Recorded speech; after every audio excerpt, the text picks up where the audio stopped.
So, welcome everyone. This is Dr. Clark from the Center for Weight Loss Success. Today in Losing Weight USA, we're going to talk a little bit about cholesterol and triglycerides. We hear all the time about, gee, you want to keep our cholesterol low, and yes, you do. It's kind of how do you do that? Why is it so important? How do you do that? We'll talk about some things that potentially not necessarily hitting from your primary care physician, but from a different perspective, an overall health weight perspective. All right, welcome to Losing Weight USA, real-time answers to your weight loss questions, some of the latest updates and research, as well as a little bit of expert advice. Gives you direct access not only to me, but you should be receiving the health tips and recipes via the membership portal, and I encourage you, get into the membership portal. We keep adding more and more things in there all the time. All the behavior modification classes, all the webinars that go along with the modules, as well as recipes, exercise stuff, lots of little tidbits in there. Anyway, all right, so each webinar here is going to last about 30 minutes or so. If you have questions, type them into the chat box as we go along. If you think of something once we're all done, just give us a yell at the Center for Weight Loss Success. The email is success@cfwls.com. Phone number 757-873-1880. And hopefully very soon, the next couple of weeks, we'll be moving into our new space over in Kiln Creek. It's on Brick Kiln Boulevard. We will let you know when we're there. Stop by the office till then. All right, so we're talking about cholesterol and triglycerides. And let me get the slides flipped over. There we go. Yeah, there we go. So cholesterol and triglycerides. So they're fatty molecules. They're fatty molecules that literally are in every single cell of your body. We could not live without them. Every single cell in our body needs them. We cannot survive without them. Right? But if it gets too high in your bloodstream, then they can start causing other problems, from heart attacks, strokes, all kinds of vascular problems, kidney, eye problems. So this is a very important topic, but it's something that, hey, we just got to get rid of cholesterol and triglycerides. Like, no, we can't survive without them. So we need them. We just need them in the right proportions then. So the real question then comes as far as when we're eating, in my mind, is it the bread or is it the butter? We typically always hear about it's the butter, but maybe we need to rethink that a little bit. So is it the bread? Is it the butter? Which is the real problem there? All right, so when we get our lipids checked, or you go to the primary care physician and you get your lipids checked, they typically will get a lipid panel. And a basic lipid panel is going to have a number of things on it. It's going to have your total cholesterol. It's going to have your triglycerides on there. And it's going to divide then some of the cholesterol into certain size molecules. HDL, which actually protects your heart, so it's the good cholesterol. Then LDL, which for most laboratories is actually a calculated number. And the way they calculate it is they take total cholesterol minus HDL plus triglycerides over 5. So triglycerides divided by 5 there. So it's a calculated number, and it can come fairly close. But unfortunately, with LDL probably needs to be broken down a little bit more to really give us a definitive answer. Is this something that is worrisome or not? Because the total LDL may not necessarily be the right answer we're looking for. Now, another thing that tends to actually be very important to take a look at, which most physicians typically don't go over in the lipid panel, is what's the triglyceride to HDL ratio.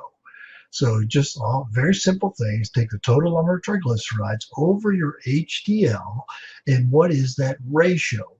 If it's greater than about 2.5, you have a very high risk of being insulin resistant, which is, we talk about fairly commonly, is a very important thing to understand and to realize that you may have this. So it's a poor man's kind of way to look for insulin resistance. When I say poor man's, the real ways to check insulin levels correlating with your hemoglobin A1C as well as your fasting and fasting glucose as well. But kind of a poor man's kind of, if you want to call it something to screen for, take your triglycerides over your HDL. Just as an example, say your triglycerides are 150. Okay, it's right at the high end of normal, 150. But your HDL is at 40. Well, let's just say 50 because it'll make the math easier. So triglyceride over HDL would be 150 over 50. That's a 3-to-1 ratio. Well, 3-to-1 ratio is more than 2.5 to 1. So anything greater than 2.5 to 1 makes you a fairly high risk of developing or having insulin resistance. And really the higher that ratio is, if it was like 4 to 1, 5 to 1, then that risk is goes way, way up there. But about anything more than about 2.5 to 1 is kind of makes you high risk and very well may have insulin resistance. All right, so I mentioned earlier, it may not just be the LDL all by itself. And the reason is the LDL stands for low density lipoproteins. Okay, so LDL can be divided into certain particles, and they refer to as LDLC versus LDLP, the particle. The particle is, because it depends on how big the particles actually are. Large LDL molecules actually have very low risk of any cardiac problems. So cardiovascular risk really goes along with the particle size. Smaller particles then have a higher risk of developing cardiovascular disease. So unless the LDL is actually being divided out into the different size particles, the total LDL may not really be that helpful. But it's often utilized as kind of watching treatments, and if you have your cholesterol, they're often watching your LDL, not necessarily breaking it down into whether they are large particles versus small particles. And it's the small particles that typically are the higher risk particles. All right, so kind of it's not quite so simple as just check your LDL there, but it is kind of, we even look at HDL versus LDL, it's kind of, we label them as good and bad. And as I've said multiple times, I don't really like to label things as good and bad. That includes foods. They're not good and bad foods, they're just which things should we try to keep, low amounts to. So good and bad cholesterol. Good and bad cholesterol, the HDL is thought to be the good cholesterol. The LDL is thought to be the bad cholesterol. But again, it's certain particles. It's not just all LDL. It's like throwing them all into a group and saying everybody's bad. It's like, well, there may be certain particles that are bad, not everybody. So what are some signs then, if you haven't had your cholesterol checked, that, gee, you could have high cholesterol? Well, you get some little fatty deposits. They're cholesterol deposits. Very commonly, they'll occur around the eye, around the medial portion, the mid portion of the eye. And so around the bridge of the nose, the mid portion there, and you get these little cholesterol deposits. They look like they're little yellowing, almost like blister, little raised areas, and they're actually full of cholesterol. So they're not, they themselves aren't the problem, but it may be a sign that you actually, hey, I could have higher cholesterol. The other thing is, if you've gotten blood tests, they typically are going to spin the blood down, and it separates it from the blood cells versus the serum. And typically then the serum's lighter, it'll sit on top. If you have a test tube full of blood, you spun it down, and the serum typically should be very clear. It's kind of orangey clear. But if it's very cloudy, often that cloudiness has to do with high fat molecules, and that's often the cholesterol molecules within the serum itself. and that's where it potentially can be a problem. Now, just to, I haven't really gone into what is a cholesterol molecule. Cholesterol, I may have that here in just a minute, but cholesterol molecule is just many hormones are based on cholesterol. A lot of our digestive juices are based on cholesterol molecules. So I said that every single cell in our body needs cholesterol, but there are also many processes in our body that require cholesterol. And so again, just getting rid of cholesterol isn't such a great idea. If we'd like to have low bad cholesterol, that is probably true. So what does the cholesterol actually do then if it is too high? Well, over time, you can get plaques that build up. And if they occur within the vessels themselves, they will narrow the vessels. And typically this plaque that develops, and it usually develops from an inflammatory process. So it's not just the cholesterol all by itself. There also has to be other processes ongoing that tends to make this worse. And actually some type of inflammatory process is something that tends to make it build up. And so subsequent build up these plaques. And we talk often about, insulin is an inflammatory type process. It develops or has higher risk of developing inflammatory processes. Heart disease is just one of these because cholesterol that can build up in the plaque there. So the plaque builds up within the vessels, and then potentially the plaque could rupture. Again, an inflammatory reaction. When you get an inflammatory reaction, clots are likely to form. And if a clot forms within a vessel, then it subsequently will block blood flow. And if it blocks blood flow, subsequently whatever tissue that blood vessel is leading to won't get the blood, won't get the oxygen, won't get the nutrients, and that tissue becomes what's referred to as ischemic, meaning it's not getting the blood flow there, not getting the oxygen, and subsequently that tissue is damaged. Potentially that tissue can die.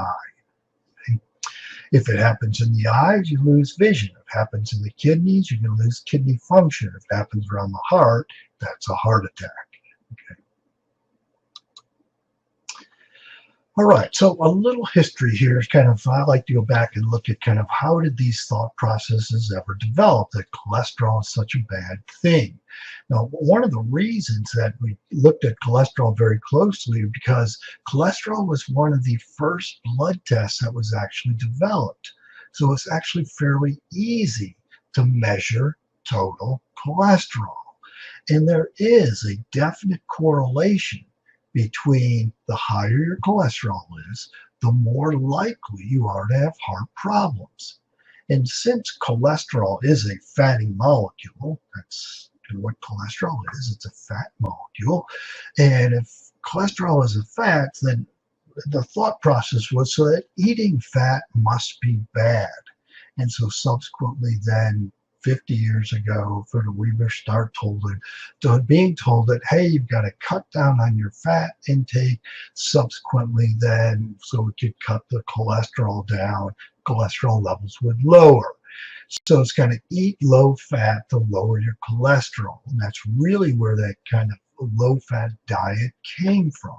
It came from mainly a lot of the cardiology at that time. You could measure cholesterol. There is a direct correlation between really high cholesterol and cardiac disease. And just because there's a correlation, though, doesn't necessarily mean it's a causation. And there are many other things that are involved. So it's not a direct relationship, though. But still, if you have very high cholesterol, it's not to be bad. Cholesterol is a fat. We should eat less fat. And so for years and years, we were told to eat less fat. And as we all know, that during those years, America got fatter, they didn't necessarily get healthier. So the question then really is cholesterol bad? Is it the cholesterol or not? Is cholesterol itself bad? Again, yes, it is if it's too high in your bloodstream. But again, we cannot survive without cholesterol. Every single cell requires it. And it's used again to make hormones, digestive juices. Many processes in the body are based on utilizing cholesterol. And so it's not something, hey, let's just get rid of cholesterol. Not so simple. So then the real question comes of, well, if cholesterol runs high, what makes it high? What is it that we do that potentially makes your cholesterol go way up? Is it what we eat? Or is it the cholesterol we eat, or is our bodies making a lot of cholesterol? Those are two different things right there. So when you look carefully at that, what we find is that about 15% of the cholesterol that's measured in your bloodstream comes from what you eat. The other 85%, so the vast majority of the cholesterol in your bloodstream, comes from what you make. So, if we could adjust how much you make as opposed to how much you eat, we actually may be able to control cholesterol even better. Now, so just to kind of hammer that home, so to speak, I said about 15% of the cholesterol comes from what you eat. So let's say if you went to the doctors, you got your cholesterol checked, and it was 300, which is fairly high. It was 300. Say, okay, I'm going to go on a no cholesterol diet, which is basically impossible. But what if you could? You could go on a no cholesterol diet. So if you went on a no cholesterol diet, you can very likely decrease your total cholesterol by about 15%. Now again, it's impossible to go on a no cholesterol diet. So, if you could decrease your cholesterol by about 15%, so you were at 300, you decrease it by 15%, which is about 45 points. So now you're 255, which is still a fairly high cholesterol. But what if we could actually do something where we change the amount that you actually make, since 85% of that number of withdrawn cholesterol in your blood is actually what you make. Well, we could change the numbers much more significantly if we could do that. So then it comes to us, well, how do we make cholesterol? Okay. Well, before I dive into that, because the real question of cholesterol also goes along with triglycerides. Cholesterol is a different molecule than a triglyceride. Cholesterol is I don't know if I had a picture of it there, but it's a very different molecule. Triglyceride is a glycerol molecule that has which has three fatty acids connected to it. That's where the tri comes from. There's three fatty acids connected to a glycerol molecule. And again, there is a direct relationship. The higher triglycerides, the higher your risk for vascular disease. And so again, this is something you really want to figure out, is how can you lower triglycerides? Now, triglycerides actually are very easily lowered. Okay? It's get rid of the glycerol. If you can get rid of the glycerol molecule, then subsequently you can't make triglycerides, because the fatty acids would have to be connected to the glycerol molecule to form the triglyceride. So where's the glycerol molecule come from? The glycerol molecule actually comes from the breakdown of sugar or starch. Basically, it comes from the breakdown of a glucose molecule. Broken in half, you have a 3 molecule, which is a glycerol. And there are other 3 molecules that can come from sugar as well, but glycerol is just one of them. But it comes from the breakdown of sugar. So by getting rid, if we go low carbohydrate diet, because again, all carbohydrates are broken down to sugar. So if you go a low carbohydrate diet, you have less glycerol. If you have less glycerol, you can lower your triglycerides actually fairly easily. Not any medication or anything like that, just a low carbohydrate diet will lower it tremendously. All right, so if cholesterol also, and I didn't really get into where does cholesterol come? When your body makes cholesterol, what does it make it from? Okay, well, it doesn't actually make it from fatty molecules. Cholesterol is actually built from a sugar molecule. Therefore, again, it's the breakdown of sugar into the small molecules that your body then takes and builds a cholesterol molecule from. So a low carbohydrate diet then will actually help cholesterol levels as well. Now, the qualifier on that statement is that you can't go crazy on the fat, because again, some of the cholesterol comes from what we eat. But if you can kind of take your carbohydrate down, have a fairly low-fat diet still, you can drop your cholesterol levels fairly well as well. So kind of treatments that kind of raise HDL. HDL is the good cholesterol, and the ones that can actually lower the triglycerides and lower your LDL. All of this will decrease cardiac risk, decrease inflammation, decrease cardiac risk. So what actually does it? Well, I mentioned the first one is a low-carb diet. Well, what's other things can help a lot? Exercise. We talk about this every week. This is something different. Omega-3 fatty acids. Omega-3 fatty acids, those are the healthy fatty acids, can help lower triglycerides and cholesterol. Niacin. Niacin is often used, it's a vitamin, okay? It's a B vitamin, and niacin is often used for kind of treatment and cholesterol treatments, okay, as a part of a treatment, cholesterol treatment medication. But it's just a B vitamin. It typically can cause some flushing, so they do make non-flushing niacin, and some people are sensitive to the flushing, other people aren't. Another thing that helps decrease cholesterol and triglycerides is decreasing alcohol intake. Alcohol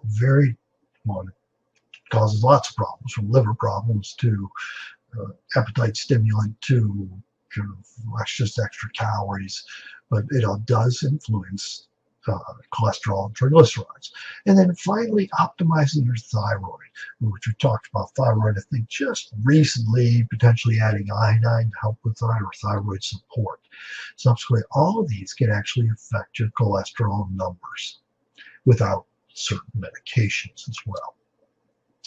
So is it the bread or is it the butter? Well, very likely, it's more likely the bread. But that doesn't mean that it's okay to overload on the butter side of the whole thing. Because again, it's kind of it's the two going hand in hand that very likely is the problem.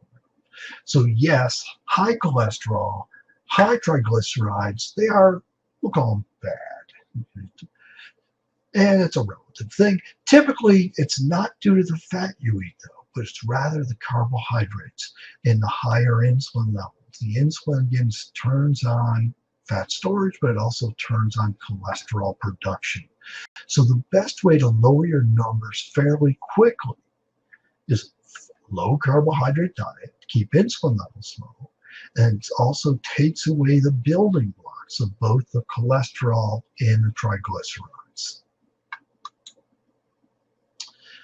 All right, don't see any questions sitting out there, but if you think of questions, pick up the phone, send us an email, send us a text to the Center for Weight Loss Success. Again, I encourage you to get into the membership site where we keep adding more and more of the educational materials. If you want to get body comp checked, stop by the office. We will be soon moving the office over on the Brick Kiln Boulevard in Kiln Creek in Newport News, hopefully within the next few weeks. Okay. All right, remember again, log into your membership site. You should be receiving health tips and recipes via the membership portal. Tune in each Tuesday, 12:15 for the next webinar. Watch your email for the invite and link. And remember, it's your life. Make it a healthy one. Have a good day, everyone.